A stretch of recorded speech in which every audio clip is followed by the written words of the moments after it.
All right, now we're going to talk about the sin that is most harshly punished and most often mentioned in the Old Testament, and that is idolatry.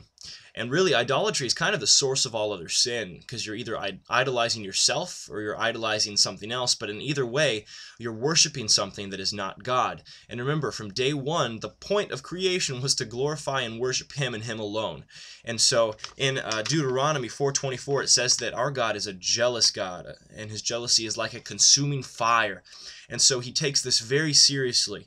And we can see this in the golden calf punishment in Exodus 32. All right, so let me give you some backstory here. The children of Israel had just been set free from Egypt through signs and miracles, led across the Red Sea, led with a pillar of fire by night and a cloud by day. God's presence was leading them to Mount Sinai, where God was going to give Moses his commandments for the people of Israel so that he could better control them. And Moses was up there on the mountain, and the people were down below. God had rested upon the mountain in all of his power with a cloud of smoke, fire, and lightning. And it was an intense scene. His voice thundered and shook the people, and they were trembling with fear. And so God was very there. Okay, it's not like they didn't know he was around. And Moses was up there getting the commandments.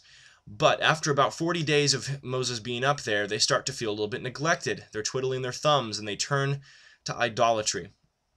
The worst part of it is that the chief priest, Aaron, who is supposed to be an authority, is one of the main participants in this idolatry. They create a golden calf, and they worship it.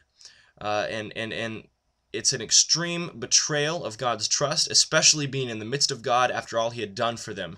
And it's an extremely serious thing. And so what God does, 4 things.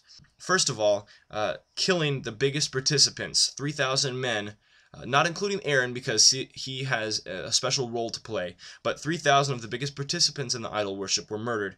And when God says do not murder in the Old Testament, he's talking about do not murder out of sin. But when God orders you to kill, you better do it, because then you not doing that is sinning. Second punishment was making the golden calf be ground up, put in the water supply, and then the people drink it. Third one, he sent a plague among the people. And the fourth one, he turned away from them for a while. But here's the good news. Even after idolatry, which is the worst sin, God still continued to lead them and dwell in their midst after that, after a short time, which shows that there is redemption after idolatry, even that. And so God showed his grace in the midst of his punishment by not wiping them off the face of the earth like he should have for them cheating on him with an inanimate object. And so I think that God shows his grace and mercy in this story more than anything, and his justice is no doubt seen as well. And once again, when people disobeyed the law of abstaining from idolatry, they were found to be, cancerous in their society. They were to be dealt with because they were defective. And this is because God needed to contain his people and keep them focused towards him. If God lost his people and they turned away from him to other gods, he would lose his nation of Israel, because it kind of has a domino effect. And so you have to weed out the bad people who try to make everyone else turn to false gods.